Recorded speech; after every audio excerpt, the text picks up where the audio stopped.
नमस्कार, आप देख रहे हैं 4 PM बिहार और मैं हूं अभिषेक मिश्रा। इस वक्त हमारे साथ जेडीयू के फायर ब्रांड प्रवक्ता अरविंद निषाद हैं।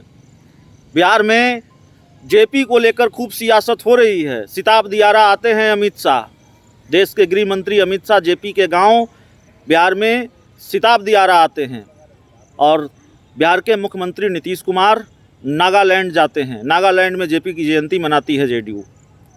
तो हाल के दिनों में बिहार से बाहर दूसरे राज्यों पर भी जेडीयू का फोकस रहा है और दूसरे राज्यों में जेडीयू ने बढ़िया अच्छा प्रदर्शन भी किया है।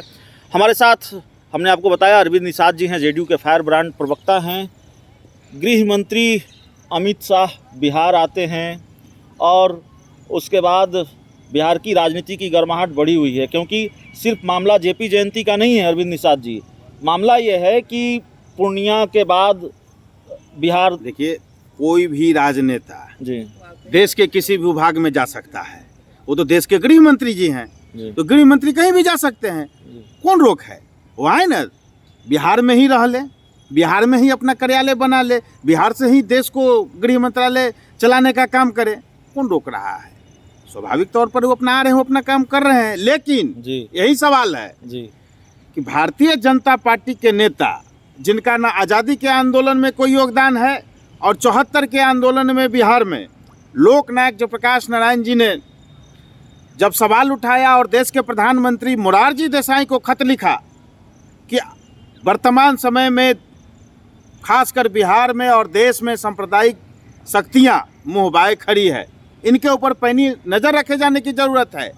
और दोहरी सदस्यता के सवाल पर जब भारतीय जनता पार्टी और तत्कालीन जनसंघ के लोगों ने जेपी के पीठ में जब छुरा भोंकने का काम किया, तो वही जेपी आंदोलन से निकले हुए जेपी के सच्चे अनुयायी मुख्यमंत्री नीतीश कुमार जी इनकी छिपी हुई एजेंडे को पहचान लिया और ससमय उनसे अलग होकर के बिहार और देश के लोगों को सचेत करने के लिए उन्होंने अभियान चलाया है। और बिहार में जो मॉडल दिया है वह मॉडल दिल्ली में स्थापित और राष्ट्रीय स्तर पर स्थापित कर करके भारतीय जनता पार्टी और मोदी जी को हटाने का काम किया जाए। थोड़ा सा फ्लैशबैक में जाते हैं। जेपी से याद आया, पटना में प्रधानमंत्री नरेंद्र मोदी की रैली थी और तब भी आप बीजेपी से अलग हुए थे। नरेंद्र मोदी ने कहा कि जिसने जेपी को भुला दिया वो बीजेपी को क्यों नहीं भुला देगा। तो जेपी के नाम पर निशाना बड़ा साधा जाता है। जब भी आप बीजेपी से अलग हो जाते हैं फिर साथ आ जाते हैं, तो तब जब बीजेपी और जेडीयू साथ आ जाती है तो नीतीश कुमार जेपी को नहीं बुलाते हैं, नीतीश कुमार अलग हो जाते हैं तो जेपी को बुला देते हैं। ये क्या मामला है? नहीं, देखिए, यह तो सर्वविदित है कि जेपी जी के आंदोलन से निकले हुए राजनेता नीतीश कुमार जी हैं जी। और नरेंद्र मोदी जी सिर्फ जेपी आंदोलन का हवाला देते हैं जी। लेकिन लोकनायक जयप्रकाश नारायण जी को सिर्फ जेपी आंदोलन से आंकने की जरूरत नहीं है, सिर्फ संपूर्ण क्रांति से देखने की जरूरत नहीं है। 1942 का क्रांति जो हुआ देश में आज़ादी के लिए, उसके वो नायक रहे हैं। और उसके बाद जब आज़ाद हिंदुस्तान हो गया, उसके बाद नॉर्थ ईस्ट में, जहाँ कल मुख्यमंत्री जी नागालैंड में गए थे, नागालैंड में 3 वर्षों तक रह करके शांति के लिए वहाँ काम किया और शांति समझौता पर दस्तखत करा करके वहाँ शांति बहाल कराने की दिशा में महत्वपूर्ण कदम उठाया। आज डॉक्टर राम मनोहर लोहिया जी की पुण्यतिथि है। राम मनोहर लोहिया जी ने नॉर्थ ईस्ट के लिए जो अद्वितीय योगदान किया है, जब देश आज़ाद हो गया तो नॉर्थ ईस्ट में जाने के लिए स्पेशल परमिट लेना पड़ता था। तो राम मनोहर लोहिया जी ने कहा कि अपने ही देश में हम परतंत्र की भूमिका में हम आ गए, हम गुलामी वाली मानसिकता में जी रहे हैं। नहीं, सुनिए, तो पूरे पूर्वोत्तर में बिना परमिशन लिए हुए राम मनोहर लोहिया जी जाते हैं और वहाँ की पुलिस उनको गिरफ्तार करती है। गिरफ्तारी के बाद जब छूट करके आते हैं तो लगातार वहाँ वर्षों तक आंदोलन करते हैं और जब तक परमिशन देने की जो प्रक्रिया है उसको खत्म नहीं करा देते हैं तब तक राम मनोहर लोहिया नहीं लौटते हैं। भारतीय जनता पार्टी के नेताओं का कोई ऐसा इतिहास है पूर्वोत्तर के आंदोलन को आगे बढ़ाने में, पूर्वोत्तर के लोगों को आज़ादी दिलाने में या संपूर्ण हिंदुस्तान के लोगों को आज़ाद कराने में कोई इतिहास का कोई एजेंडा हो, कोई इतिहास का कोई विरासत हो तो सामने रखें। यही तो हमारे मुख्यमंत्री जी कह रहे हैं। लेकिन सिर्फ लोकनायक जयप्रकाश नारायण जी की नाम लेकर के राजनैतिक लाभ लेने के लिए सिताब दियारा और दूसरे जगह कार्यक्रम करने का काम किया जा रहा है भाजपा की ओर से। हम लोग लाभ लेने के लिए नहीं, नागालैंड उनकी में- कृति जी, को बताने के लिए, उनके काम को बताने के लिए हम नागालैंड लोग काम में करते हैं। नागालैंड में बिहार के मुख्यमंत्री नीतीश कुमार ने ये कहा या इस तरह के नारे लगवाए कि गांधी की हत्या का जिम्मेवार कौन? आरएसएस। जेडीयू मानती है कि आरएसएस ही गांधी की हत्या का जिम्मेवार है? पूरा देश मानता है, पूरा देश जानता है।